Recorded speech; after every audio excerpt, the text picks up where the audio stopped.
What is good, everybody? Welcome to RFS Saints, part of the Real Fan Sports. As soon as I'm starting up the stream, I got Mr. Hoodie Jew give me a phone call. Let me answer this phone call before we get into it. What up? I'm live right now, brother. You called as soon as I started.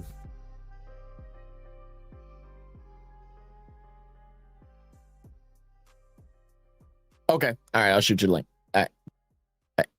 All right. There we go. That's Hoodie Jew. Hoodie Jew's going to try to come hop in for a little bit. He's on a car ride right now from Mississippi. But anyway, welcome to RFS Saints, the exclusive New Orleans Saints channel, part of Real Fan Sports. Appreciate you all for tuning in. Join us today as we go over what transpired today between the Jacksonville Jaguars and the New Orleans Saints, where the game finished off 17-17, tied up at the end after a big pick from Jonas Sanker, who probably got out of bounds with 1 second to go, but the refs done did us dirty even in the preseason. I know y'all wanted to go home, but man, I wanted to see Groupie or Smith, whoever it was, kick the field goal and get a win in the Dome to start the preseason.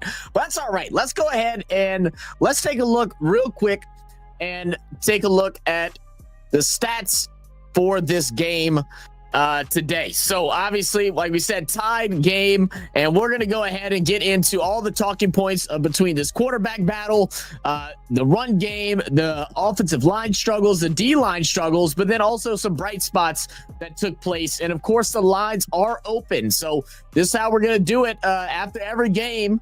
We're going to try either on Sunday night or Monday night, do a open stream where y'all can come in and let out y'all's grievances or go ahead and give us y'all's opinion on how you feel like the Saints played and who should be the starters, who should be the backups, all that good stuff. But looking through it real quick, game started off with Trevor Lawrence with a good drive, 8 for 10, 76 yards and a touchdown. The offense was moving quite easily for the Jacksonville Jaguars as they were going up against the second string of the New Orleans Saints defense. Yes, that's right. The second string, first string did not play today, as Coach Kellen Moore stated that they got basically a full game's worth of reps against the Rams in their joint practice on Thursday. So he decided he should rest them and give this second string a look at the opposition. Unfortunately, it didn't work out. I mean, look, when it comes to depth pieces on this team, defense, we were talking about in week one, how he felt like it was going to be something better. But it turns out that, lack of pressure to the quarterback is the biggest issue right now. We aren't able to get to the quarterback. That allowed both Trevor Lawrence, Nick Mullins, and even John Wolford to go out there and make some completions because of that lack of pressure. All the time in the world, they were able to find their stat of receivers. So looking at it, Brendan Strange went ahead, had 2 catching for 22 yards. Let's see who else in the starting lineup. We had Hunter Long, 2 receptions for 32. Austin Trammell, 4 for 27. LaQuint Allen, 4 for 24. So, you know, not a very good job for the Saints in the first half as they allowed 17 points, but they did come back in the second and were able to hold them to nothing. So that was good to see. The other big issue is the run game, as we saw Bashul Tutton with 10 carries for 35 yards and a touchdown. Travis Etienne, 3 for 24, and LaQuint Allen, 2 for 18. So let me go ahead and shoot this link over to Hoodie real quick so he can join in.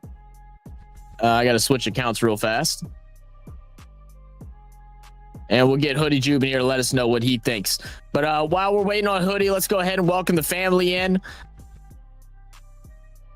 Let's see. Let's go up to the top. Jerry G in the building. What up, Unc? How we doing, brother?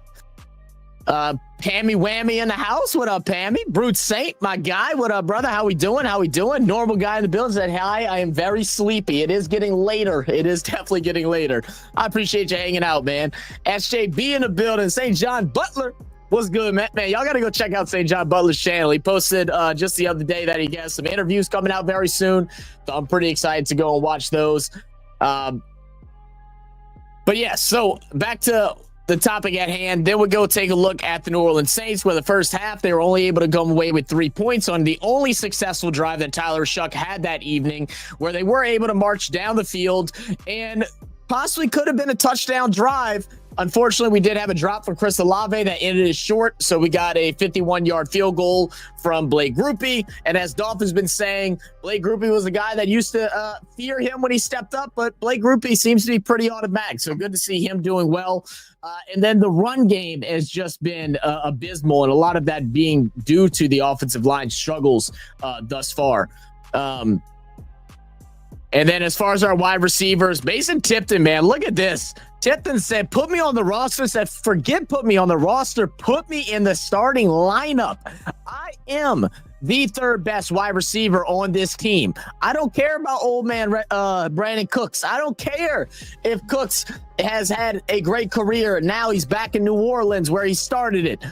Tipton don't give a damn. He went out 6 receptions for 100 yards. And then another guy that's been kind of just going under the radar, been with the Saints now his second year, Dante Pettis, 4 catches for 57 yards and had a really good game. And then Trayden Welch, again, one of the tight ends that's been used highly in the pass game. He's had a couple catches, one probably from the best throw of Tyler Shuck thus far today, where he found him as the linebackers were switching off. Ball was probably a little bit lower than we'd like it. Probably like that ball to be a little bit higher. That way the linebacker had no chance of getting it. But regardless, Welch comes down with a big catch that allowed for that extended drive.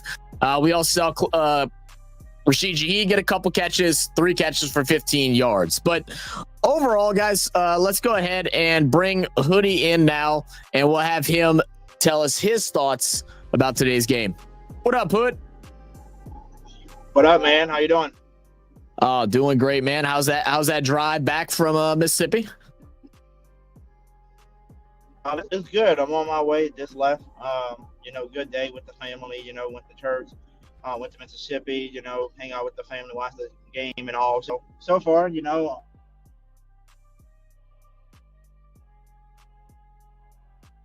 Oop, I wonder. We just got the phone dropped on us. Call drop. We'll get him back in a second once it picks back up for him. But let's go ahead and talk about some of the major topics from today's game. We'll start off talking about this first half where Tyler Shuck got the reps with the ones today. We also got to see Chris Olave and Rashid Shaheed, their first time suiting up for this preseason. And it's crazy how we get the flip-flop action between Tyler Shuck and Spencer Rattler. Last week, it was Spencer Rattler started off slow. It wasn't like he had a bad day. It just he wasn't doing nothing, wasn't moving the needle anywhere. And then second half, Tyler Shuck comes in and he plays great. Outside of the pick 6, he had a really good day.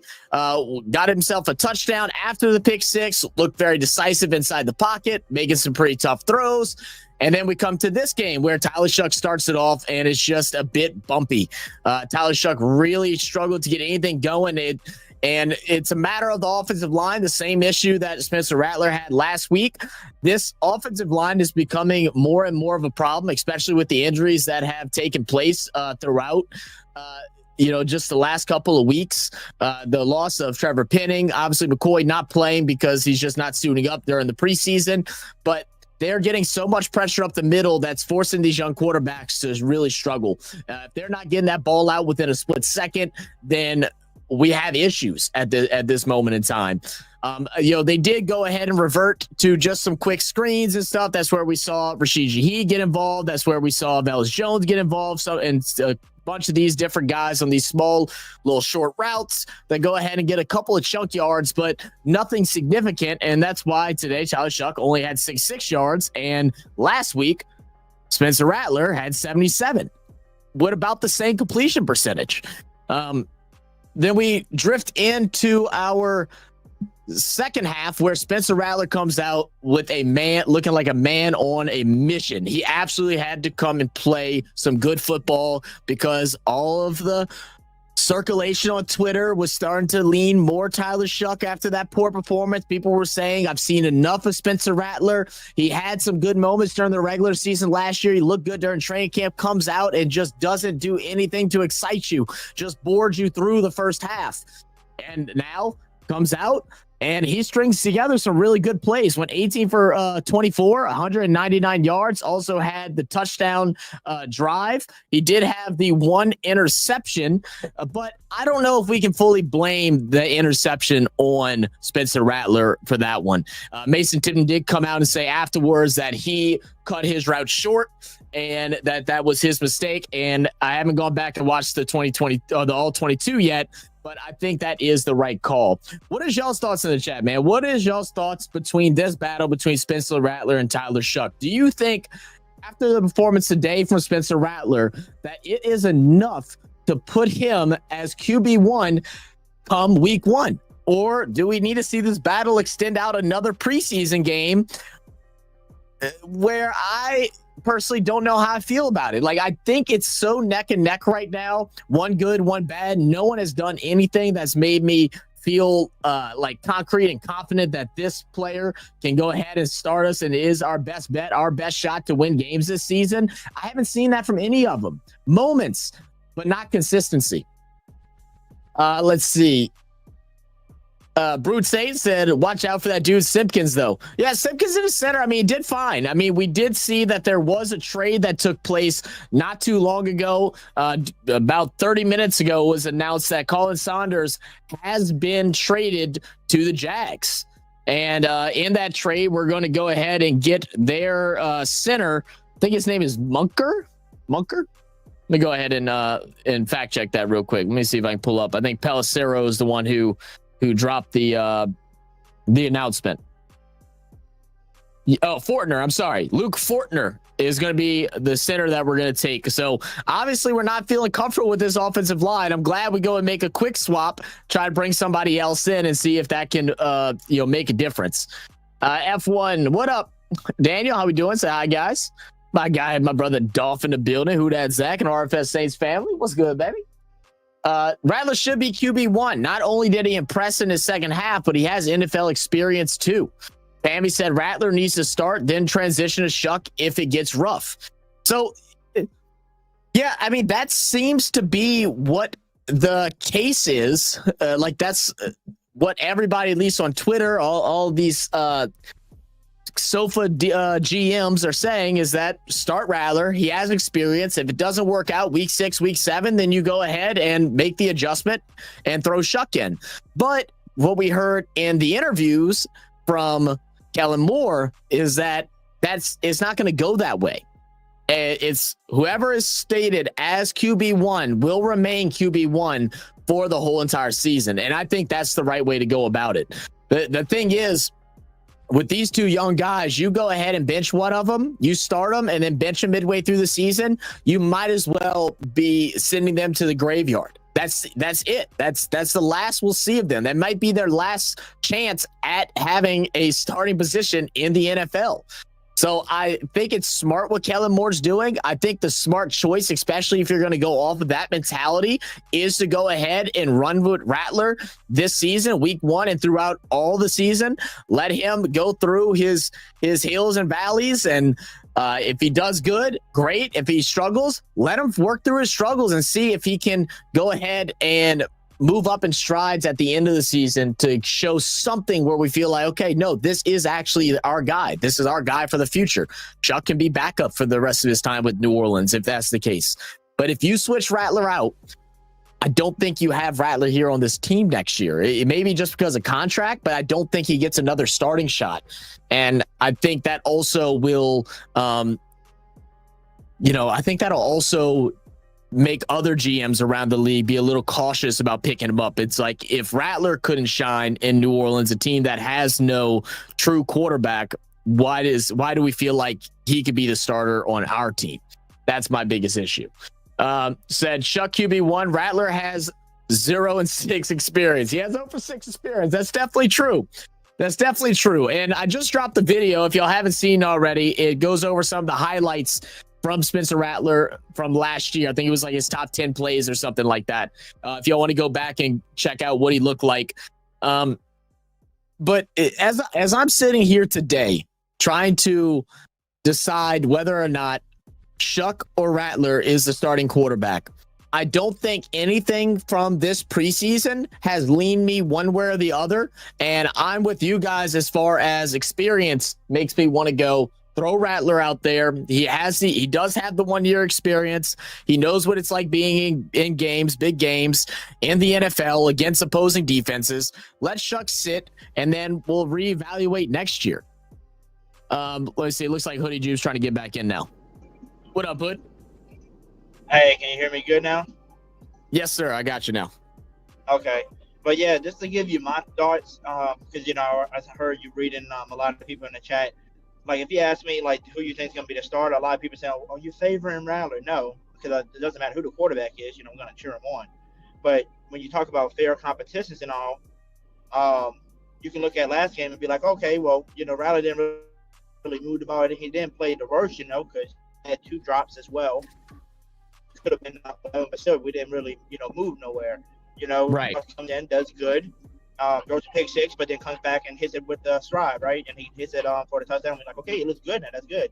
But this time around, Sucks got the whole first half.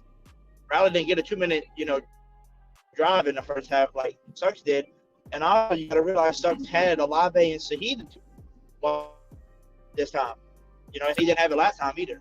So yeah, that's the one thing I'm worried about. My argument with the Olave and Shaheed thing is that I don't think them two would have made that much of a difference, just like it didn't make much of a difference today with Tyler Shuck, because it wasn't an issue of wide receivers weren't getting open. It was the issue that they only had 2 seconds to get rid of the ball, or you're getting sacked, or you're having to dump it away. And I think it would have been very similar with Rattler. And obviously, there's no way of telling it for sure. But, today I wouldn't say, just like how I said with last week, I don't think Rattler had a bad day. I just don't think he progressed. I don't think he did anything that stood out to me that said starting quarterback. And then, Shuck working with against the second and third string and maybe even some fourth string guys was able to get some success. And then we swap it to how we have it tonight, where Shucks came out, pressure was there nonstop, had to get rid of the ball really quick. I think there was only one really silly play from Tyler Shuck that really pissed me off was whenever he was scrambling about to get sacked, and instead of just taking the hit, he kind of just tossed the ball, tried to sidearm it, and there was no one there. There's no running back there because the running back went out on a route as soon as you snap the ball. So that showed the fear that Tyler Shuck still has, and he's having trouble getting over. I think it just flipped today. Yeah, go ahead. Yeah, no, you're good. I was saying I definitely see Suck has a lot of fear still. Like he's got stuff he's got to tweak, and fix on. And the number one thing too that people don't realize, when you haven't seen Rattler starters at all, and you haven't been able to watch him yet, because even last season when he had his opportunity, everybody was, why do you think they said Rattler looks so much better in game right now? He had starters with him. The starters. But when you throw out there with squad players,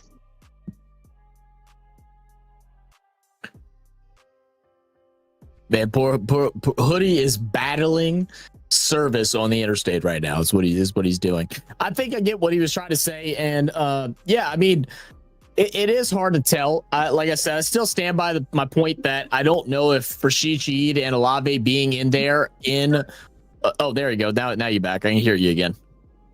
You can hear me now? Yeah. Go ahead. Keep going. What you were saying? Yeah, basically what I was just saying was, why do you think Rattler looked so much better in camp with the starters? They were saying, and Suck was still kind of struggling because Rattler's familiar with him, and he looks better when you got starters. We haven't seen one game yet with him with a starter. I gotta see him with the starters so I can see how that looks. We haven't seen that yet at all. Yeah. I mean, for sure. I mean, we know there's not going to be a lot of reps for. I was actually surprised that Olave and Shaheed played as much as what they did today.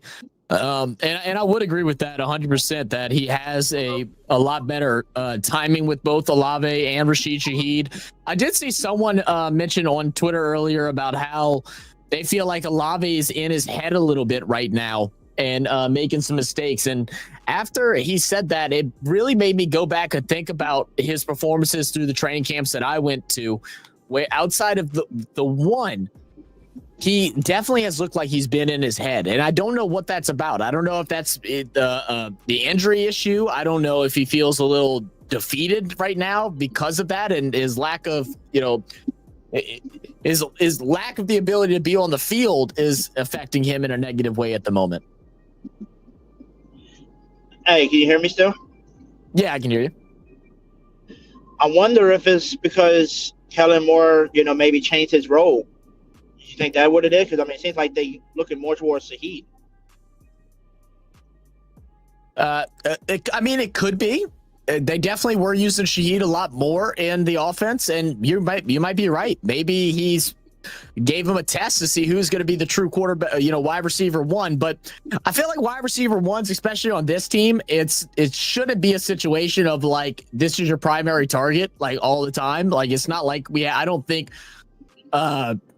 Olave's like a, you know, Devontae Adams, like a Michael Thomas or, you know, anything like that where majority of targets going to go there. I think the ball is going to be spread out around a little bit, and maybe his, you know, thought process when he first arrived with the New Orleans Saints, when he was first drafted, was that he was going to be that main focal point. And so now maybe his role has shrunken a little bit and it's been spread out a little bit more. And Pammy said that was me that said that. Okay, I got you. And she asks, what do we know about Luke Fortner? Let's go ahead and let's do some research. Let's pull him up.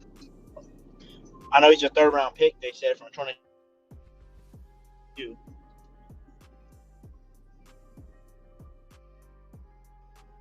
I don't know what the heck's going on here. StreamYard's been being so funky lately. Let's see. Yeah. Can you hear me? Yeah, I can hear you. So let's take a look at Luke Fortner and what he's done so far. So Luke Fortner, obviously Jacksonville Jaguars. He's part of the trade for Colin Saunders. 6'4", 307. 27 years old. He was a 3rd round pick back in 2022. I doubt I'd have to go back and watch film to get some like real stats on him. Let's see if we can try to find some type of like ranking. I don't believe he's their starting center. I doubt they definitely wouldn't be trading their starting center. So he must be their backup. So maybe they saw something in him today that they wanted to approach him about. You know, I just like the fact that we know there's a hole and we're just going to be aggressive. We're just going to go ahead and grab somebody anyway, because they've been trying out a bunch of different players the last couple of weeks. I don't think they've really signed anyone. They signed, I think, one wide receivers, bud team specialist type guy. But outside of that, they haven't had any crazy signings. So, you know, maybe it's just try to fill in some gaps as depth, especially with losing Will Clapp. And maybe it could be a thing where with Penning being out and not trusting Redunds and having Simpkins switch back to guard, which is what he naturally plays, bring Fortner in and have Fortner be that backup center. It could be something like that. Dolph said from Nick Underhill, Fortner was a 3rd round pick Jags, depth player, team needs depth at center after Will Clapp went down. Simpkins played there today. Yeah, basically. So, I mean, at this point in time, Hoodie, who do you feel is quarterback one? Quarterback one, I might just have to say Rattler. He's just more experienced. He's not scared of the pocket. You know, like when the pocket's flash, he's not running for his life and like, you know, trying to just find a throw. You know, like he just runs forward. He tries to get out the pocket, make a play happen, or he runs with it. You know, I just think Rattler just has more poise and feels more comfortable right now.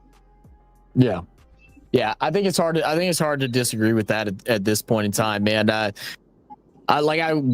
wish Shuck would be less cautious with getting out on the move and going running. We know he has speed and we know he has the ability to go out and make plays on his feet, but we don't see him attempting that often, especially whenever there's nobody open. I would like to see him use his 6'5" stature and go ahead and try to go get a couple chunk yards. You know, even if it's just 2 or 3, and not be afraid of doing so. And, you know, a lot of people are also like, you know, they're trolling him right now after his first possession when he trips up on his feet as the pressure was coming in from the right side after the defensive end just blew past, I think it was Fuaga over there. But, you know, things like that do happen, unfortunately. But I think I'm right there with you at this moment in time. I feel like Rattler is the starter, and I think we need to name a starter. I don't really want to see this quarterback competition going into next week. If anything, let Shuck get a half, and then let Haener get a half, and then call it a day from there. Oh yeah, I mean, do you remember what Dolph said the other night when we was on his podcast, and he said that a lot of people around the NFL, like executives and all that, still say that Rattler's going to be a future starting quarterback. They know he can with the talent he has. And I think he's finally going to be able to show you that this season if Kellen Moore winds up naming him the starter. And like you said, why not let's see what we have in him? Because you pick sucks, right? So you don't mean you got to rush him. You know, people get picked all the time in the first round, the second round, third rounds, and they wind up not starting right away. You know, it's just the kind of – you don't want to throw them into a fire like other people do when you get picked in the first round, like a Jameis Winston got thrown into the fire with the terrible Bucs organization back then. You just don't want to, pressure him and ruin his career. Yeah, no, absolutely. Well, I think there was a stat, I looked it up in the last 20 years, second round quarterbacks that have started. It was less than 50% that actually started. And I think only one other of those players actually played as a starting role in that season that they were drafted. So I know a lot of people are like trying to weigh on and trying to make it a thing of, we draft them at second and we use the value of a second round draft pick, a high second round draft pick. And if we don't start them, well, then we look like idiots. But it's just not the case. Because Tyler Shuck could still very well develop into something, and it could be a starter eventually. But you don't want to just throw him in there because, we drafted him at the second round, so we have to play him. That's just a horrible way of looking at the game of football. And if you're a coach and that's what you're doing, I feel like that's a negative on you as well. Now, I know, let's see, Tim Dunn was talking about Shuck being this should start this year. Tim, if you're still in here, man, what's your thoughts? Why do you feel that that Tyler Shuck should be QB1 to start off this season? And I'll ask you too, Hoodie, if you were to take the other side, what are some things about Tyler Shuck that you've seen that makes him still up for this job for QB1?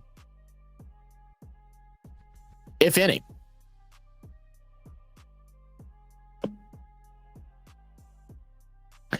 Either Hoodie has impeccable timing of when I hit him with a question he doesn't want to answer and his internet goes out, or he's just ducking me right now.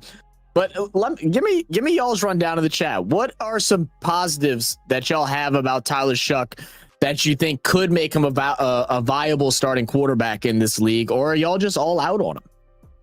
As we're waiting for that, we'll go ahead and we'll talk about probably the biggest issue on this team, and that is the offensive line.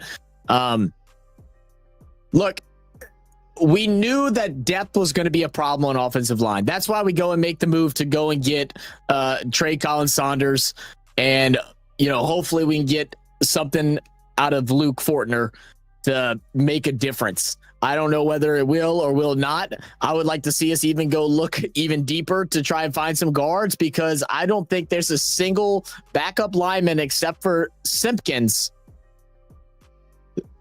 that is going to that should make an NFL squad. I don't think anyone besides Simpkins has done anything positive to secure their spot on this team. And whenever you have so many depth pieces, you probably have 3-4 backups there, and not one of them are making you, are not putting you on notice to feel like, oh, you can plug him in and we might be a little weaker there, but we'll still be okay. It's just not available right now. Once Penning went down, Redunds comes in. I mean, so much pressure coming up the middle. The right side really struggled today. Cesar Ruiz, everyone's saying that Ruiz has spent too much time in the NFL, too much time with the New Orleans Saints. He had his shot. He had his big year 2 years ago. Last year, he looked like trash. And now this year, just through preseason, he can't pick up a block. These quarterbacks can't do anything if they aren't able to have any type of time to allow plays to develop. We're going to end up reverting back to just junk yardage plays of underneath routes. And, outside of that, not allowing any push for the run game. hurts it even more. I mean, we started to get a little bit of a run game in the second half as the third stringers started coming in for Jacksonville, and we started seeing normal style football where we're getting a little bit of give and take. Couple runs, chunk yardage, 4 or 5 yards gain, 3 yards here. Clyde Edwards-Helaire came in and got several good runs for about 4 or 5 yards. Velus Jones came in and had some good plays, opening up the pass. First half in both games, week 1, week 2 of preseason, there's been no run game. It doesn't exist. Dolph said, come on, guys, hit that like button. Let's get RFS Saints to 75 subs. Yes, sir. Yes, sir. We're trying to set a goal of 100 subs by the start of regular season. So appreciate anyone that subscribes, man. Make sure y'all share the channel. If y'all feel like it, y'all can share it to y'all Twitter, to your YouTube channel, your Facebook, your mom, your dad, your grandma, your ex. I don't care. Don't matter to me none. Tim said, I've seen Rattler. I want to see Shuck. So you're just at the point where you know what Rattler has to offer.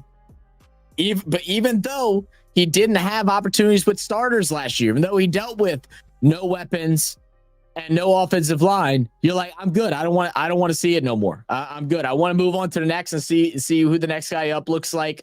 We went up and grabbed them, and that's it. Is there something about Shuck, like in particular, like something about his play that you feel like is deserving of taking that starting role over Rattler, or is it just simply that I've seen Rattler and I'm good? Cut down days, Saints will address both offensive and defensive line. Man, we're going to see nothing but big boys getting off the team.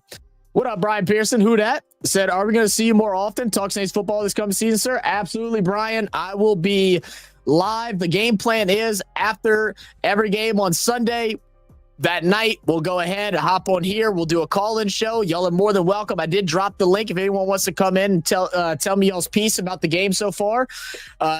We'll do that on every Sunday. And then on either Tuesday or Wednesday, me and Dolph will be doing shows together. We'll be going through the All-22, breaking down some footage, and then going over any team updates that need to be addressed. And we also will be live streaming every single Saints game unless I'm at the games. But if I'm at the games, I'm going to try to do some vlog-style things and show you all the experience of being at the Superdomes and different things like that. Hopefully have some fun interactions, talk with some guys that we know through the YouTube space and all that good stuff. Let's see. Hoodie's back in here. All right, we got you back, Hood. Yeah, I was trying to answer your question, but for some reason it was saying that once I touched my phone, it kicked me out. I don't know why. But yeah, I remember the Tyler Smith question. I think the thing that's keeping him alive still in this competition is that we know what kind of on talent he has, and the other reason is just because he's coached, telling him to speak, so he's got to give him a shot and see if he can still win the job against Rattler. So I think that's keeping him in there still at the end of the day. But yeah, go ahead. Sorry.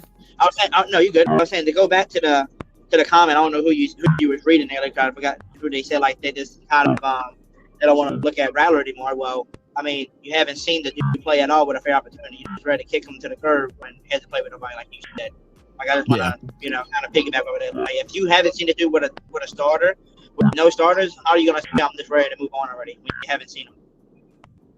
Well, it is a hard position to be in right now. And, this is why we all have our opinions on things we see, but at the end of the day, we don't have to make the hard choice because, it is, I think right now the fan base is probably closer to 70% Rattler, 30% Shuck. At one point it was 50-50 and 60-40, but I think after today's game it's definitely been more, everybody's more on the Rat Pack side of things.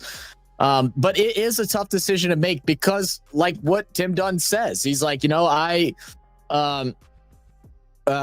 saw his comment, he said, I wanted Rattler to play last year and then 0-6, so Shuck QB1. And that's the tough thing, because if Rattler comes out and does mediocre or whatever, he plays the whole season.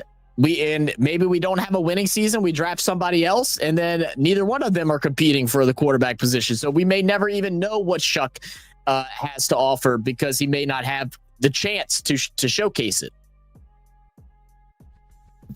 Let's see. So, do you think New Orleans Saints should trade for Shedeur Sanders before the season starts? In your honest opinion, no, man. Look, I had a couple people message me about that earlier today. They're like, do you have regrets that the Saints didn't pick him and all of this? And look, I wanted Shedeur Sanders on this team. That was the guy that I was hoping we would draft at some point. I didn't think he was a first round pick. I didn't think he was a second round. I thought he was third, fourth, something like that. Same with Tyler Shuck, because I did grow to really enjoy watching Tyler Shuck play after watching him at the Senior Bowl when me and Dolph were able to get media access. We actually got to interview Tyler Shuck. And he sold us after watching him play. But no, I don't think we should trade for him. I just don't think that does anything. You know what I mean? I don't think trading for Shedeur all of a sudden makes the situation better, because it's not like he's going to come in and start after not working with us at training camp and all this stuff anyway. So it really doesn't matter. Shedeur is likely going to make the Brown squad. I know they got him listed at the fourth string and everything like that, but with how riddled they are with injuries and stuff, I can't imagine him not. But no, I don't have regrets of us picking Shedeur. I think it's time we all just have to move on. We have to get that topic out of our heads, and we got to push forward with the guys that we have. Like them, love them, hate them. I don't care. We gotta figure it out. Said I want. Okay, yes, I read that. Stop the Sanders talk. We're not doing it. Yeah, it's just not going to happen. Unfortunately, I say unfortunately. I think they're what and what, man. I think. We could talk about that for hours, but that's been the hot topic throughout the majority of the offseason ever since the draft. All right, we got Hoodie back again. Yeah, sorry about that. My mom called me and it didn't interrupt the whole thing. Had to log back out, log back in. So you better answer Mama Jube. Oh, I already did. She gonna bust that ass. Okay, all right. Yeah, that's why I'm back. But I do not know what you said from there, because you cut me off as soon as you started talking. But you're fine. You're fine. I was basically saying how, the problem is, or with what Tim Dunn was saying about how he's already seen Rattler and he wants to see something new. And if we go ahead and start Rattler and Moore sticks to what he says as far as playing him the whole season, then we'll never know what we get out of Shuck. And maybe this season ends up being a dud, and then we never see Shuck anyway. The only way we'll see Shuck is if Rattler starts is if we win like 6-7 games, something like that, and we don't have a top 10 pick, and there's no quarterback on the board that we want, so we end up going guard again, because now that's what's probably going to end up happening, or we go wide receiver, which I think a lot of us would love to see. But we'll never actually see if Shuck has anything to offer. So I do see that point that you're making, Tim Dunn. Like, I'd like to see what Shuck has to offer throughout a whole season. I think he would get better and improve. But I also think we're in a tough spot where we got to see Rattler last year, but with the not even the B squad, but the C squad.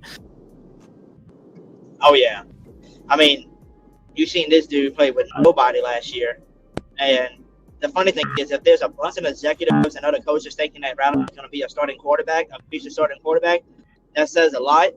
And just to pass up and give up on him already, just because you said I've seen him already, when you haven't seen him play, you've seen him play with practice squad players, and you haven't get this man to start. Imagine saying, let's move on, let's just go with Tyler Shucks.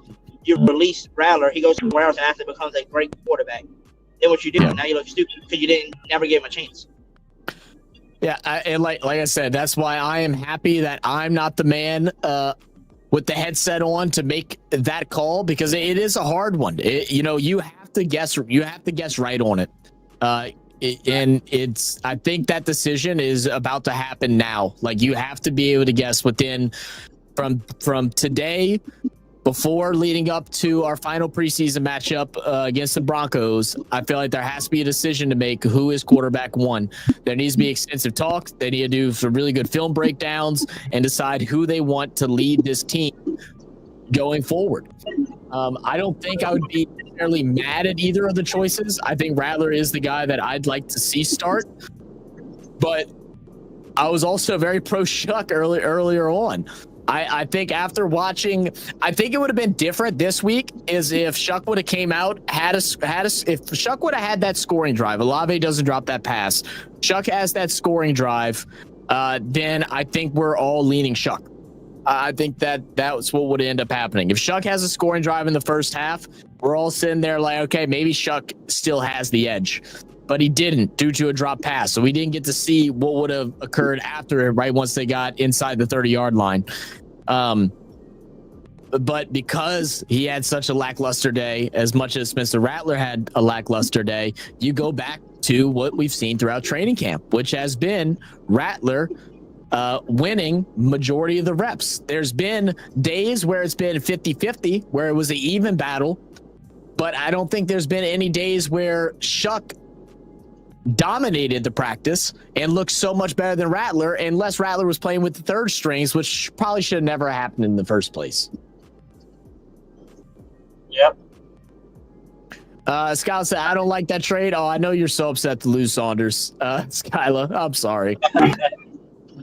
Brian says, Hoodie, how do you think this scene's going to go in your, the season's going to go in your honest opinion? How do you feel this season's going to go? I think it's going to be a good season, but I don't think it's going to be like a great season. I think it's just going to be a roller coaster ride, but it's going to be a fun ride, you know, because you're actually getting something fresh. You know, you're getting a fresh young coach who's offensive minded, who just won a Super Bowl with the Eagles. You know, you get two young quarterbacks that can actually run out of the pocket. So whoever starts, either way, they both can run, you know, and I love that. So it's going to be a fresh start. And I think we're going to shock more people because I feel like a lot of people are just going to overlook us and think that we're going to be a 1-2 win team, and we're going to wind up shocking people and getting about 6 to 7 wins this season. That's my guess. Because I think we're going to get at least one more win than what we did last year, which was 5. Yeah, I mean, I think I had us at 6 wins when I was going through the schedule. I don't think that's too far out of reach. But the offensive line troubles, which we addressed just a little bit. I think the offensive line, the defensive line is what is going to be the difference of us winning and losing games. Because I don't think we're going to have many games where we're going to blow teams out the water. I just don't see that happening. I think it's going to be gritty, and that's when the offensive line, D line is going to have to really step up. Whether it's creating time for your quarterback, allowing your run game to develop, at the end of game situations where maybe you're up by 3 or 4 points or something like that with 5 minutes to go, and you're just trying to burn clock, and we can't get a run game going because we can't create any gaps in the line for AK or Kendre or Clyde, whoever's back there, and then defensively, allowing a team to go on a 2-minute drive and just turn it up. I mean, even today they had their little 2-minute drill for Jacksonville at the very end there.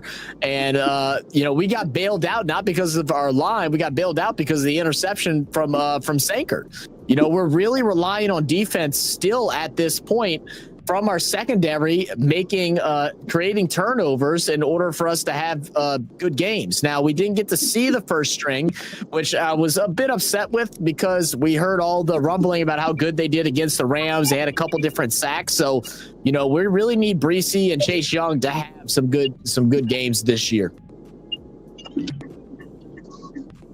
Hey, can you hear me? Yeah, I can hear you. I do want to piggyback off you. I was talking to my boy Aaron, from the B&G Breakdown podcast. Yeah. And me and him was talking, this kind of basically going back and forth, on Twitter. And I was trying to tell him, I said, I understand the O-line's a little issue to you and all that. And I said, but you got to realize you got a rookie left tackle who's going to be, I think, really great. You got Fuaga, who's going to be great, I think. On that side, they both young. You got a young guy in Trevor Penn trying to learn a new spot once he actually comes back. And I said, plus y'all missing the biggest picture of them all. I said, McCoy hasn't played one snap yet during preseason, and McCoy is a Pro Bowl center.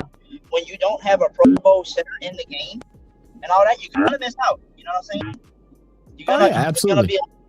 Because the Pro Bowl center like him is going to be the glue to that offensive line. He's the one that's going to be calling stuff out. He's going to be like, you need to go here. Hey, you pick up this guy. He's the one that's calling everything out. We got a dude that's like trying to make the squad in that position. So everybody's kind of just pick wherever's in front of you. But once McCoy comes, he's going to tell everybody, this is how we need to do it. This is who you need to pick up. And I think that's going to help out the line tremendously. Yeah, I mean, like starting line, I still am trying to stay on the optimistic side of things with the offensive line. I think, McCoy makes a huge difference, especially up front, and I think that's going to dramatically help with the run game. I think now the issue is our guard positions. I think Banks and Fuaga are still going to have their mistakes here and there. Sacks happen in the NFL, guys. Like there's no team that goes a whole season where their tackles don't make a mistake and allow a sack. It just doesn't happen. It's just narrowing it down. I think our biggest issue comes in at the guard spots with Cesar Ruiz, and then Penning being hurt, which he will be back hopefully around week 2, week 3. So, you know, when he's back and we're back to full strength, if Ruiz is still struggling, that's just one gap. I think we could deal with that. But what's up, Duff? You're muted, brother. What up, Zach, man? First, congratulations. Thanks for having me on RFS Saints, baby. What's going on? Hey, man, I just reached out to one of our sources, man, and I was asking him about the trade. And I asked him, did he think tonight's trade was an indictment on Kyle Hergel and Mike Panasuki, the guy we just picked up? The response was, it's not an indictment, but neither guy is all that impressive. And neither one of them have over 2,000 snaps in the league at center. And Hergel's already been leaked by Simpkins, so just a chance to try and get better, basically. So okay. One of my sources just hit me with that. I reached out to, wanted to share that with you and the family. Absolutely, man. Appreciate that, Dolph. What's up, Hoodie? What up? So now I know you and me, Dolph, we've been talking about this, man. Shout out everybody, keeping it real, Who Dat Sports Podcast. We all growing over there, coming on in Sports Network and all that jazz. And we talked a lot about this throughout, but you know, looking back at the game, and I know you said you were having it on replay after the game concluded. What were some things on your second and third watch around that stood out positively for this team today? The promise of Jonas Sanker. I think that the secondary is I think the number 2 cornerback spot is wide open. And I don't really see a front runner right now. I don't see a front runner there right now. There's a chance that we could see starting day, we could see Alontae Taylor outside as that number 2 corner. And that star player could be, I don't know, Ugo Amadi or maybe I don't know, Jordan Howard. I'm just throwing names out there. Yeah. But right now I don't see that number 2 corner. I think that Isaac Yadam, he's been okay. I think he's gonna make the team, but I just think this roster is gonna flip so much, guys, once they get to the cuts, man. I think there's going to be an influx of new talent brought in, and there's going to be some more surprise players let go, released or traded or just plain out cut. I'm still impressed with Kendre Miller. I think if he stays healthy, man, he can finally answer all those promises that we all have for him. He's definitely I think prime for a big year. Again, not impressed with the offensive line, defensive line. This run game, we got to get this run game going. And Spencer's got to take care of the ball in the red zone. This offense in general is having a problem with its scoring position this preseason and in training camp in the red zone to turn the damn ball over. Definitely can't be doing that. Jalen Ford, 2 weeks. You know that's one of my kids. I said before the season we go. Hell of a game. Next week had led the team with 8 tackles. Today, I believe he is in on 3, maybe 4 tackles. Had a wonderful intercept. Danny Stutzman out there, he had his moments. DeMarco Jackson, though he missed that tackle that gave up the first touchdown in the game, he had his moments. He made a hell of a play going straight down the sidelines early in the game. Looking at the defensive front, man, we pressure outside of Granderson, Chase Young right now, and Cam Jordan. Chris Rump II, I think he's cooled off a little bit. Would have liked to see him flash a little bit more, do a little bit more today. I'm not even gonna talk about 55, man, because it's just a waste of time. I just saw the writing on the wall, man, with Colin Saunders. I just saw it on the wall, man. I didn't think that he fit this system, and I was told, well, hey, he's the only other person on the team with experience at nose tackle. But like I said, great guy, great effort guy, but man, he just to me, he just didn't live up to I mean, he got bullied today, man. Yeah, he got every run play. We were just sitting there watching Colin Saunders' big ass get shoved to whatever side the Jaguars offensive line wanted to put him. Just getting absolutely bullied and dragged around. I mean, that's what led to so many of these runs. I mean, the thing that I guess frustrates me, man, not trying to get too hot tempered. It's like I'm so tired of saying the same things over and over and over again, and us not correcting the things that need to be fixed. It gets me outraged with how poor we are at run stopping, how poor we have been with the run game, with protection, with pressuring the quarterback. It's like everyone gets so upset because we keep drafting these guys on the line, but the reason why we are is because we can't find an answer. I mean, we slowly are getting a piece here and there that's going to do. We're hoping going to do something in Fuag and Kelvin Banks, but man, all those first round draft picks that we spent on Turner and Davenport and all these guys that haven't done jack all. Cam Jordan's is halfway out the door right now, or his Walker's halfway out the door. Love Cam, but goodness gracious, like we got to find somebody that can set the foundation for these weak spots that have been the weak spots now for how many years? Hey, Zach. Go ahead. I'll go out the hoodie. No, you're good. Hey, Zach, I wanted to ask you if you can do something. Do you have your Twitter page pulled up? Yeah. Mm-hmm. All right. So you remember Saints legend, linebacker Scott Samuel? I think that's how you say his name. Scott Stanley. Shanley? Yeah. Yeah. Look him up real quick on Twitter. Look at his repost he did today.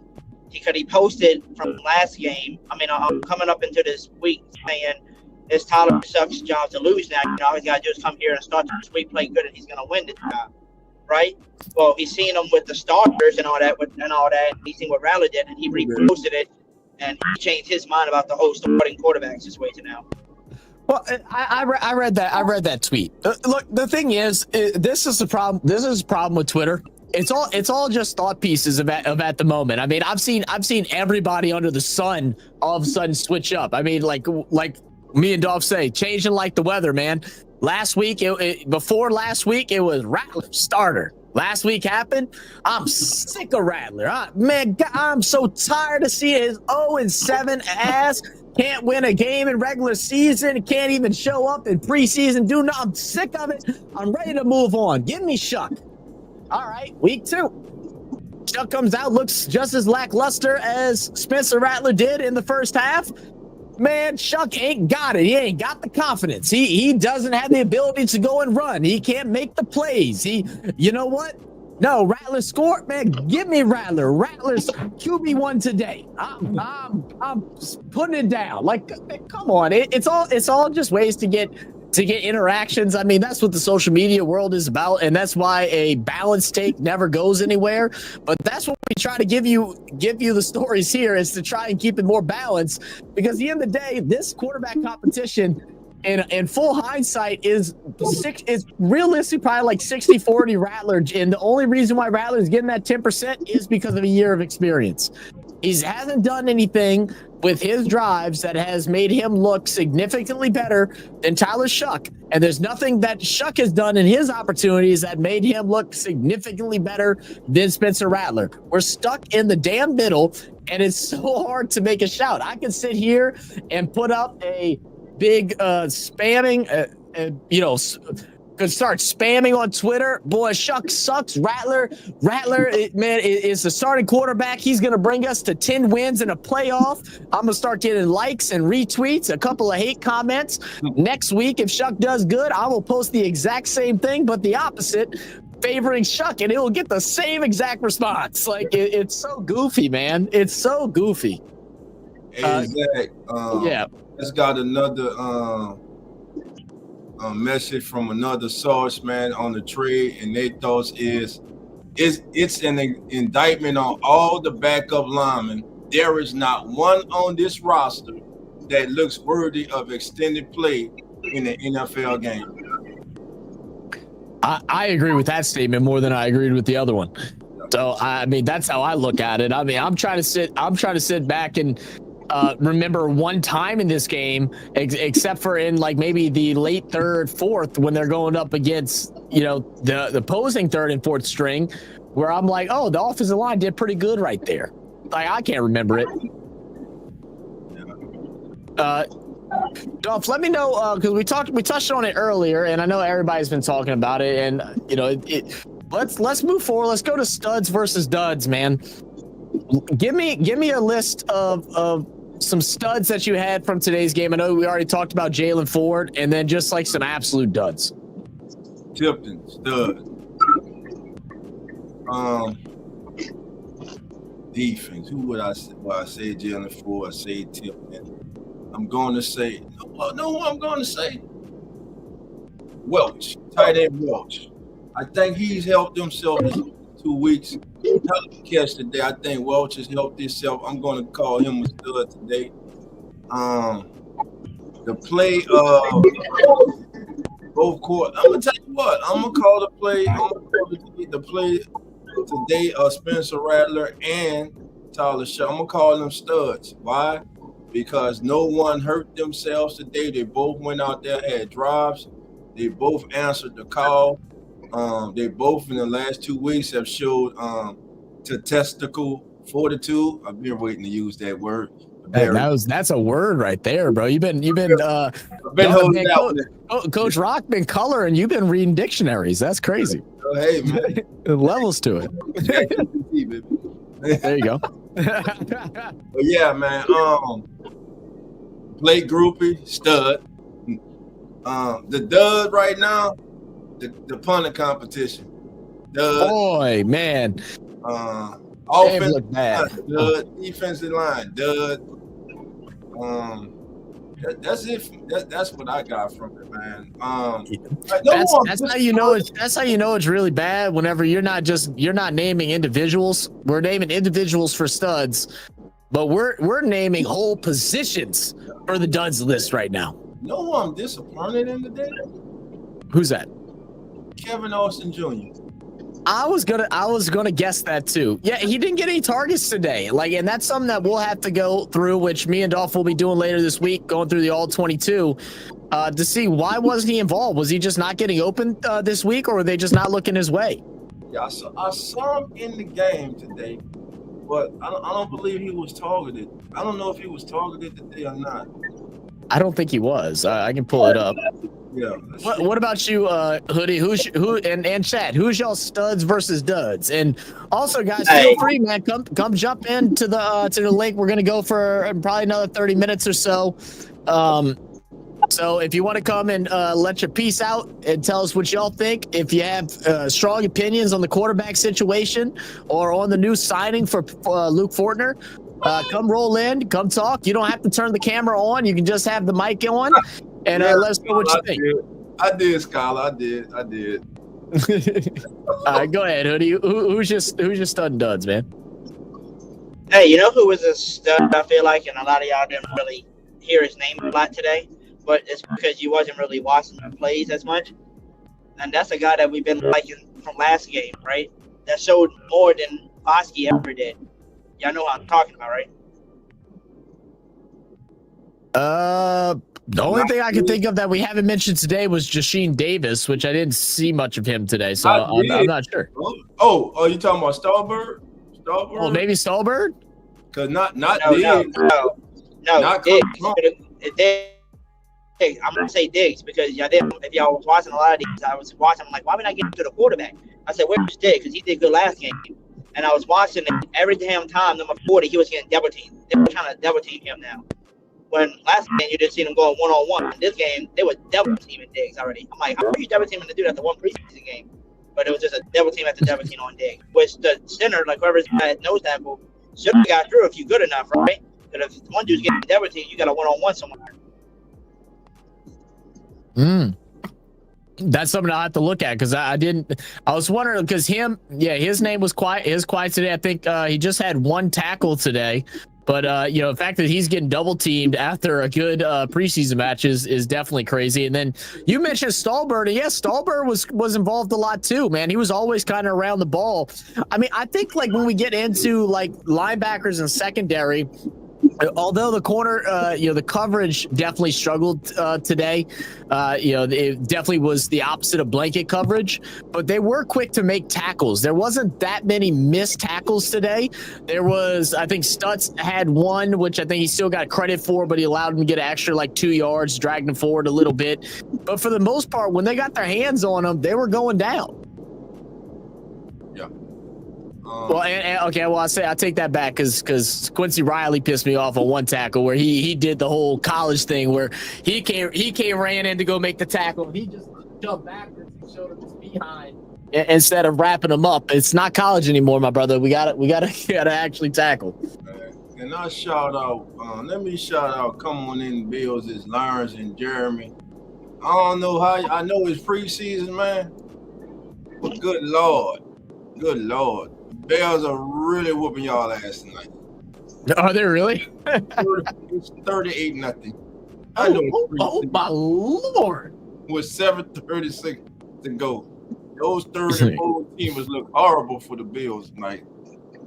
Hey, Dolph, I don't know if you heard the news, but Jay Live has been removed of the Jake Haener starting quarterback presidency of the club. Who Dat Records is now the president, and Jay Live is now just a treasurer because he basically was giving him a little bit of hate earlier today. What up, Who Dat Records? Welcome to the channel, brother, and welcome everybody, man. I appreciate all y'all for tuning in and joining. I know there's so many different Saints channels and creators and stuff like that all across the platform, and y'all could be spending time with family or friends or other content creators or whatever, but y'all decide to come listen to us over here yap and repeat a couple of the same things that everybody's been talking. But I appreciate y'all so much, and I can't wait to be able to bring y'all some different stuff as well. We're just kind of starting things off in this channel, keeping it very baseline, simple, but as the year will progress, we will have more interactive events, more interactive streams, giving y'all some different knowledge other than just us sitting here talking. So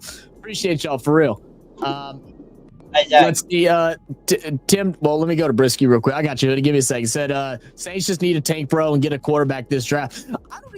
Okay, let me ask y'all this. If say we had I don't even know if I want to talk about this draft. Let's say we had like a Bo Nix, a Drake May, quarterback from last year on this team. Do we think that there would be that big of a difference with how much this offensive line has struggled and how this run game has struggled? I'm going to say this. So you can't even answer it. Are Bo Nix and Drake May that much better than Spencer Rattler and Tyler Shuck? I already know y'all. That's exactly what I'm kind of getting at. It's like we always talk about like quarterbacks that get drafted and them having success because they get drafted in the right situations. Bo Nix got drafted in a great situation under Sean Payton. Great defense. Not a whole bunch of weapons, but coached really well offensively.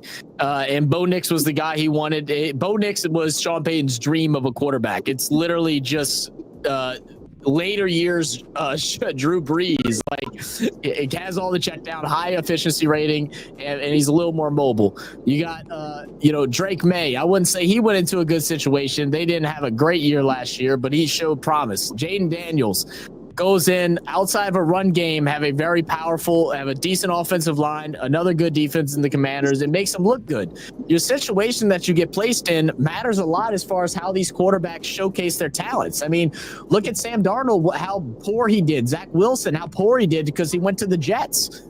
And then we see Sam Darnold go to the Vikings in an organization, but again, good defense, good weapons, and then he plays good. You know, it's interesting how one quarterback does not solve everything. And that's why tanking to go get a good quarterback just doesn't make sense to me whenever there's already so many other issues on this team. But go ahead, Hoodie, what you were going to say earlier. I'm sorry. Oh, I was just trying to piggyback off the studs, you know, and all that. I was just trying to ask you, did y'all missing the receivers today? Tempted and Pettis, or I can't remember. Pettis was someone that I've talked a lot about today, man. I think Pettis is a sleepy good wide receiver, man. I mean, he had a couple of good reps. He actually had several good catches from Spencer Rattler. They have a little bit of a rapport between each other with all the wide receivers being out last year. I know I think he's like a 7-year vet, but 6'2", 200 pounds. I really like what I saw out of Pettis, and Tipton's on this team. Dolph, tell him where Tipton is. Tipton's wide receiver 3. Like that, he's 3. Y'all can talk. Y'all can finish talking about Brandon. Y'all can say Brandon Cook as you want. I'm telling you, wide receiver 3 is. Not the sergeant at arms demotion. That's so crazy. Bye, bots. Nate, back off. Nah, Nate's fine, man. Nate's always be talking shit. Jake was just resting. Drake May and Bo Nix not better than Jake Hayner. There you go. Come on, stand up. I hate the word tanking as well. I mean, look, if you lose, you lose. Like, if you're in a situation and you've only won 1 or 2 games or something like that, and it's the last week and of the season, and if you win this game, you get the 2nd overall pick. If you lose it, you get the 1st overall. I mean, you're not going to go and win that one. But taking a whole season before it starts, that's just ignorant to me. I would not want to support a team that does that. And people that ask for teams to tank, I just think that's sad. And let me ask you something. Do you think those guys who every day bust their ass out there, blood, sweat, tears, putting their life on the line, you think they gonna want to tank? You think they don't want to go out and win every damn game they play? You think they go have a general manager or a head coach come to them and say, look, go out there and try not to win this game? Come on, man. Some things just don't make sense, bro. Yeah, I mean, look, you sit back and look, and like, I mean, we're talking about we're desperately needing to rebuild a culture here on this team after what DA destroyed of everything that we had. And then you're going to tell us you want us to tank. What does that do, man? All the vets are now no longer wanting to be here. They're coming into their final season. They're asking to be let go or to be traded somewhere else. You go ahead and you take some of these guys that are looking for their 2nd contracts are now like, well, why the hell am I here? I'm fighting for a contract, but we're going to tank. So I'm going to look bad. So you're taking away from my money. Yeah, like things like that just should never exist. Yeah, most definitely, man. Let's see. But yeah, man, I don't know. Like I said, I have a lot of my concerns, as we all do with this team. I still think we are capable of, getting 7 wins and stuff. But the fact that when we have ran with our starters, we haven't been able to produce scores in these games against the Chargers. It was against their backups. Today it was a couple of starters for Jacksonville. Right. And we're not able to get results outside of a field goal. It's a problem. Yeah, it was their starting offense today that we went up against. So, Jerry, Brisky is family, bro. He cool. Yeah. That's what he want. He trying to get. Don't let him get out of your skin, Jerry. Yeah, it's all good. Jerry moderates for so many NFL in so many Saints channels. He's on edge all the time because of how much shit gets thrown away. Yeah, don't worry about Brisky. Brisky knows his team went 0-16 a couple years back. He's all right. That's family. Yeah. But okay, so going into just I guess final recap and to talk about going into this week of practice leading up to the final preseason game. We'll start with the preseason game. Do we want to see our starters play? Do we want to see the quarterback battle continue, or should it be ruled by Friday and we just move on? I say by Friday, it should be pick the quarterback. A quarterback. Because at this point, I think we just need to figure out who's going to make the roster at this point. Mm-hmm. What you think, Dolph? I want to see Decker. I want to see Decker versus Hayner. See who's going to be quarterback 3. Did they re-sign Decker? Decker's just going to be on the practice squad. Not yet, but they're going to release somebody. I feel like tomorrow and bring back Decker. That's what's going to be the situation. I bet you. Hoodie, we can't afford. They can't afford to play Hayner this week, man. They can't afford to.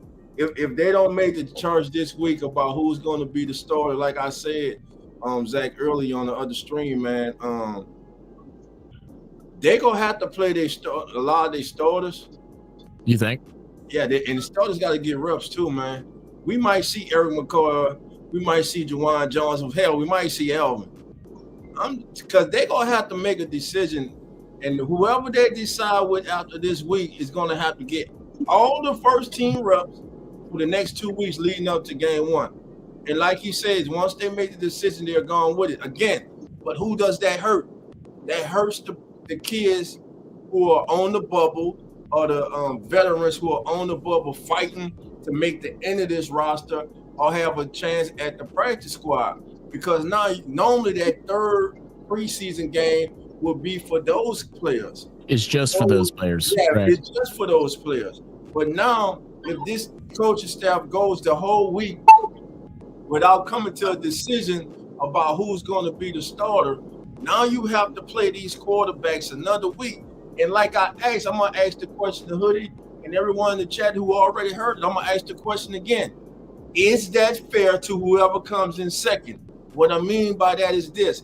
Whoever comes in second, if that person gets the whole second half, will he have the same support as the person that started the game? Starting offensive line, starting receivers, maybe you start running back or second string running back. Or will he be playing with third teamers and guys who potentially won't make it in the league this year? That's my concern right now. I think that's what we have to pay attention to. And that's just my opinion, guys. Let me see. I'm trying to see because Brian said Decker signed with the Eagles. I didn't see that. I saw he got released, but I didn't see that anyone picked him up.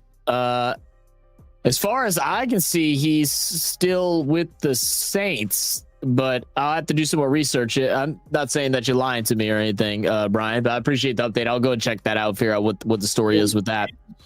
I'm about to look up their roster now and see. Yeah. But yeah, man, I mean, look, I just don't know what's going on through their minds of what's happening. Because, the fact that both of the two quarterbacks that are battling right now have only done good against the, second and third string defense is a problem. Both of them look the same against the first string. It's a problem. And I think the only thing that can separate the two right now is based off of what they've seen through training camp and who they feel like is the guy through training camp. Shuck has obviously been improving week in, week out, has been looking better. Rattler's been looking solid all the way through, very consistent, pretty much what we've expected. But no one has taken leap and bounds. But, the problem, like what Dolph said, when you go into the final preseason matchup, I mean, this is where we're trying to really determine who is going to make this 53, who we're going to hedge to lock them in on our practice squad, who are these guys that we're going to sign after they go through waivers. All of these things aren't even able to be up for play right now because we don't know this quarterback situation. What up, Joe Walsh said new to the live. Thoughts on Ruiz right side, man. Ruiz is a problem, bro. Ruiz is a problem. I don't understand. I don't understand the issue with Cesar Ruiz. Like I said, 2 years ago had a good year and then has had 2 straight duds. You're a veteran on this offensive line. You should be the guy that should be assisting with the second year Fuaga. But if anything, you're making it look worse on that right end. I think Eric McCoy can clean that up once he comes in center, is going to be able to hedge that side a little bit more. But with Penning out, who I thought was doing really good at left guard, being out for the first couple of weeks, we have a Cesar Ruiz problem. Why they paid Ruiz? Didn't they pay him after he had that one really good year back in 2023? Isn't that the year that they decided to pay him? Let me see what Caesar's contract is right now. Let me look it up. That's exactly what it was. He got the contract extension in 2023 after he had his best year with the Saints, and they gave him an extension for 4 years worth $44 million. And we've gotten in return a bag of some damn Zapp's potato chips and a Big Shot. Said, you're the coach. You draft this guy and he's good or almost as good as Rattler. Who are you going with? When you put it in that perspective, Sam, it makes it tough. You're muted, Duff. Look, when this competition started, it was everyone said it. Everybody. Go ahead, Duff. Be right back. Okay, everyone said that. Hey, it's gonna come down to, can Spencer Rattler clearly outplay Tyler Shuck? If it's close, it's gonna be Tyler Shuck. Right now, it's close. With it being close like this, I think they're gonna go with Tyler. And again, whoever wins the job, coaches already said that's the person we're gonna roll with. So to answer your question, Tim, I because it's so close, I got to go with Tyler. Now I hear a lot of people saying, "Well, just put Spencer in and let him start a couple weeks until and when it gets rough, then go to Tyler Shuck." But I'm with Coach. If Tyler Shuck's gonna be my guy, or if Spencer Rattler's gonna be my guy, I'm riding with him this whole season. Because why? You have to find out what you have in these 2 young men, and benching them in the middle of the season or after they're having some struggles without allowing them the opportunity to play themselves out of it. I think that's a detriment to the coach, and that's a detriment to that player. Now, if by some miracle the Saints, let's say, are in real legitimate playoff contention and this kid hits a rough patch, then maybe you might think about it. But if this is your guy, if it's the guy who's been leading you the whole season and has you in this position, and he has you here in this position, to me, you have to roll with him. Allow this young player, if he's going to be great, if he's going to be very good, if he's going to be good above average, you have to allow them to go through this. Every great quarterback, family, has went through adversity. We look at Jaden Daniels last year like, man, he just tore the league up from week 1. It took Jaden Daniels probably the second half of the season before he got rolling.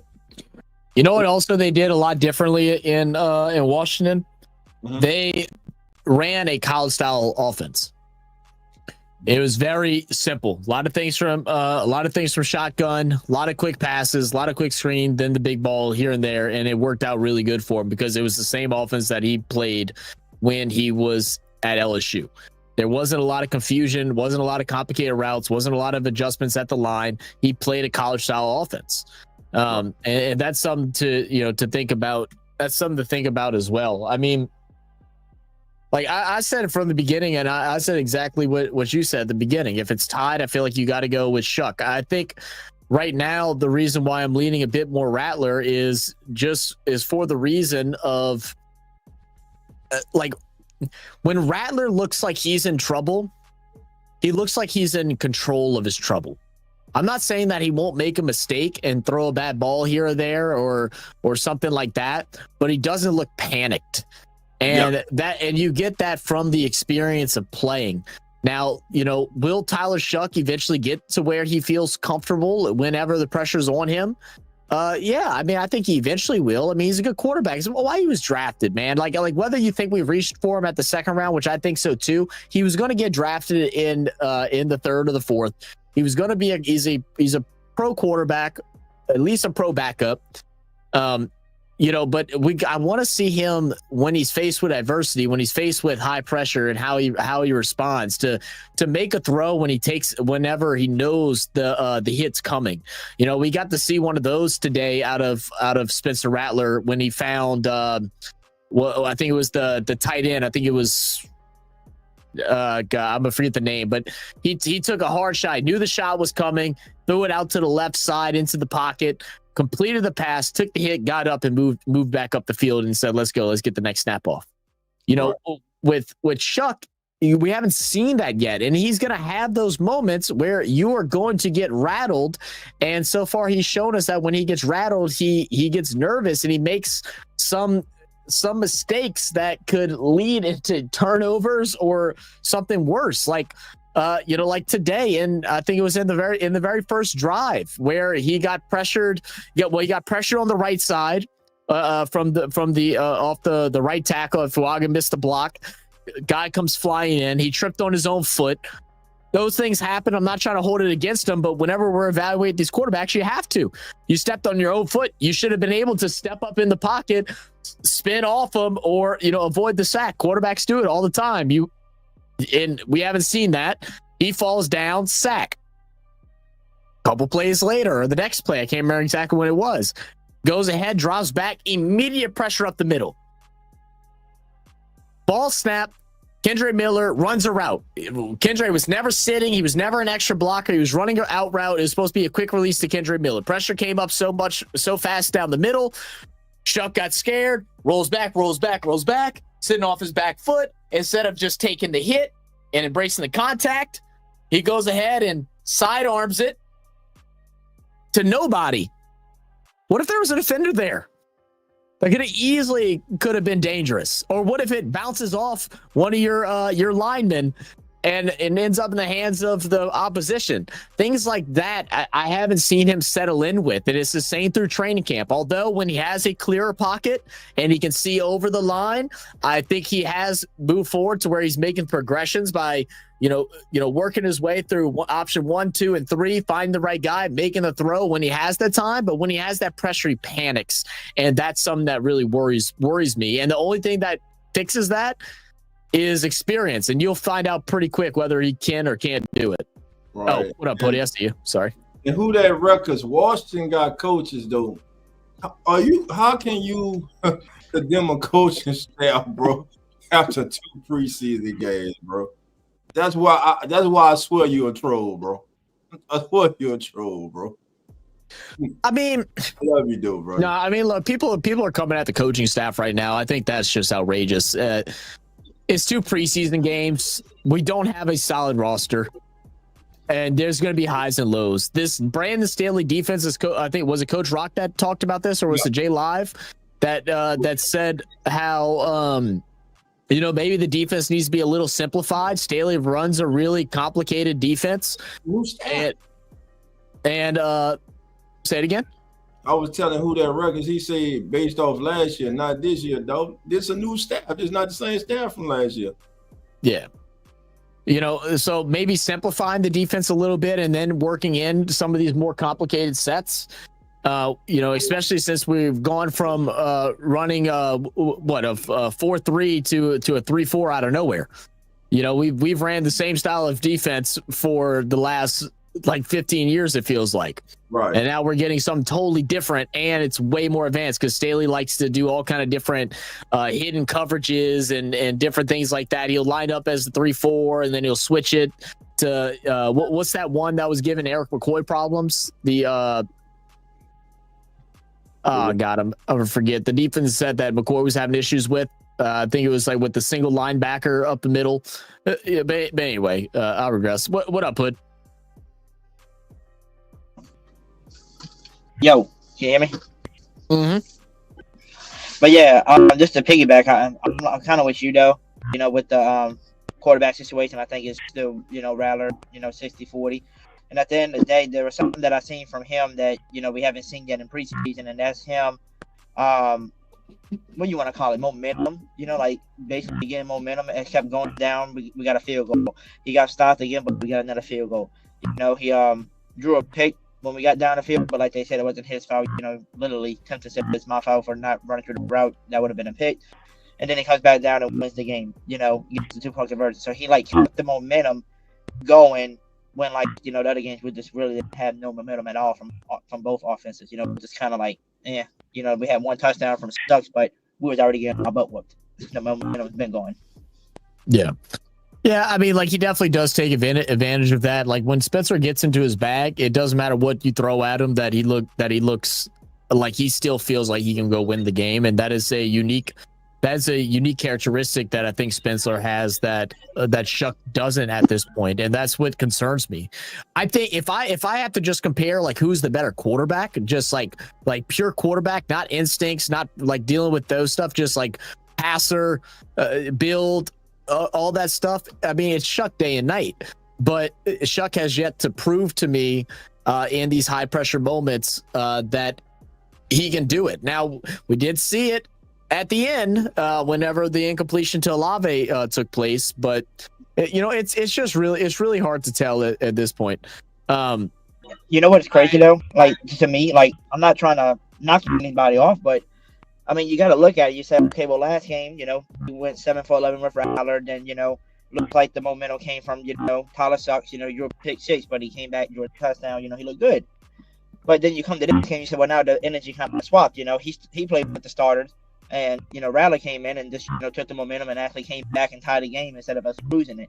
But the thing is that people are not looking at is that Suck actually had Shaheed and Olave out there this time of the round. I need to see a difference with Rattler, because like I said earlier, we still haven't seen Rattler yet with the starters at all.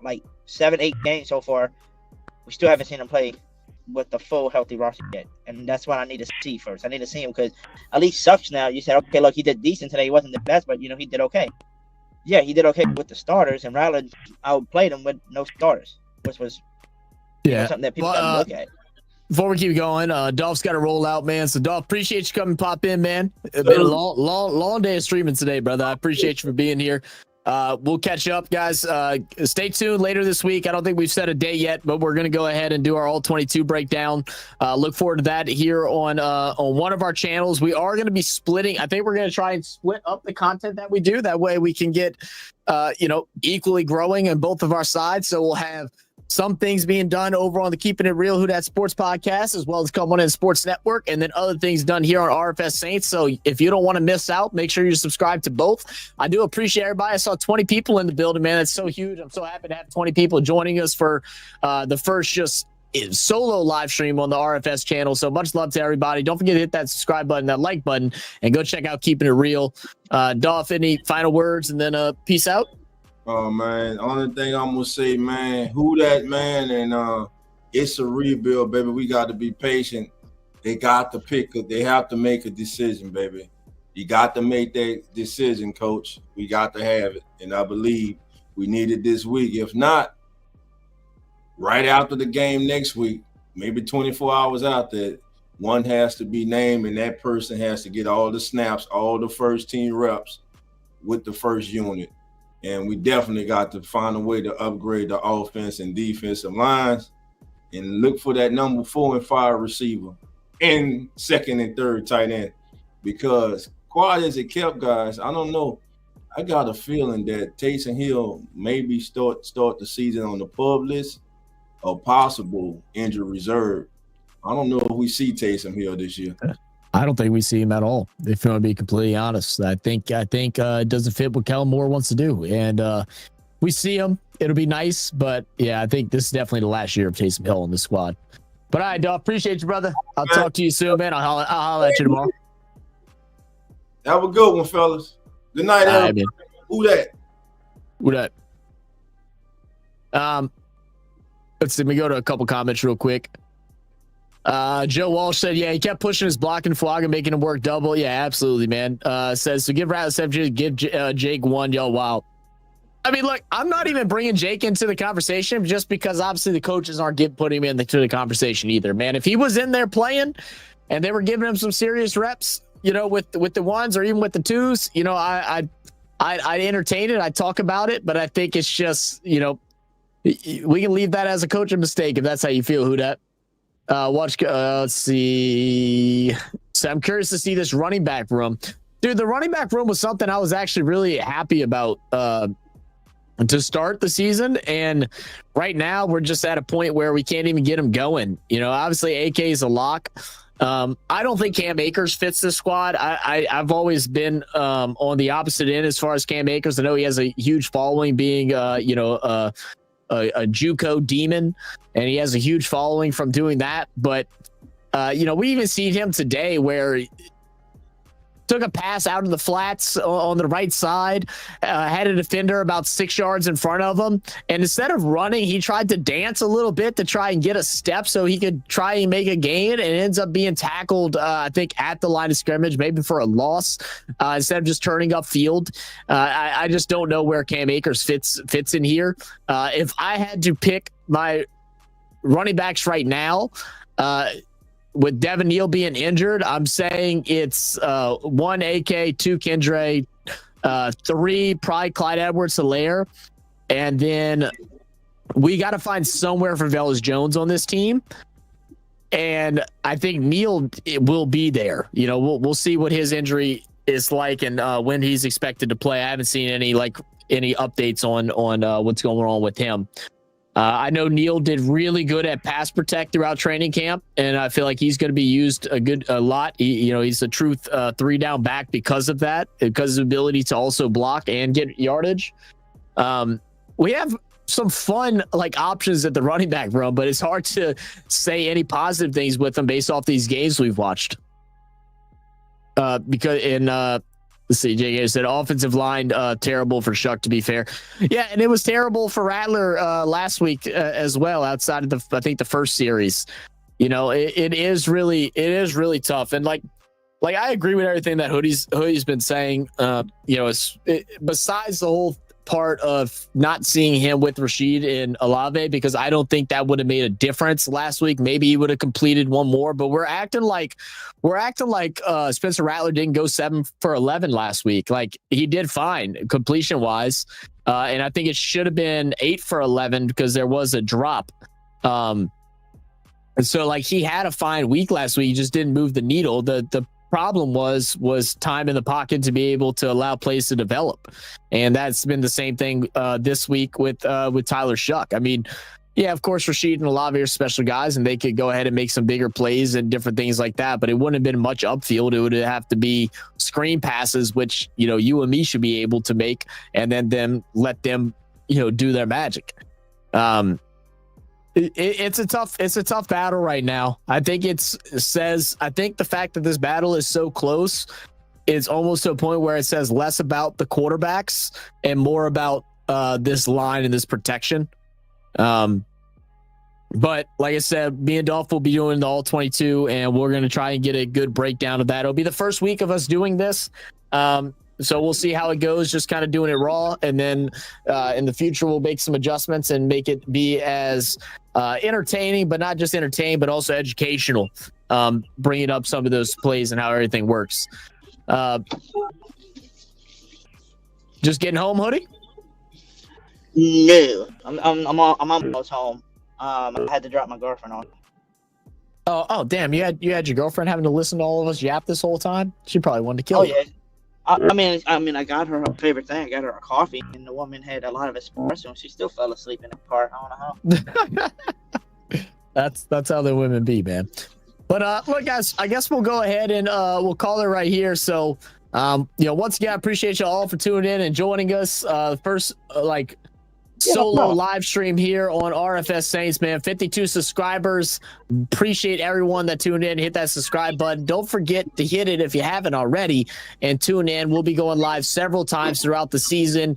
Every game we'll be covering here. I'm gonna have edited videos. I got an edited video that just dropped today, taking a look at some of Spencer Rattler's best plays from last year. I have a video coming out later this week looking at the top plays from the 2024-2025 NFL season. I'll probably do a video on Tyler Shuck highlights through college. We'll do a couple of different things like that over here on the channel. So expect to see bigger and better things each and every week. So much luck to everybody. Hoodie, as always, man, thank you for coming, hold it down, and come hang out with me. Y'all go subscribe to Hoodie Jube, man. If y'all don't know who he is, y'all already missing out, man. Hardest working man on YouTube, my guy Hoodie Jube. Yes, sir. It's always a blessing to be on here with you. Yes, sir. All right, guys. Well, we'll roll it out like the way Dolph does, 'cause I haven't came up with a catchphrase yet. But I know two things. It's love and who that? Who knows?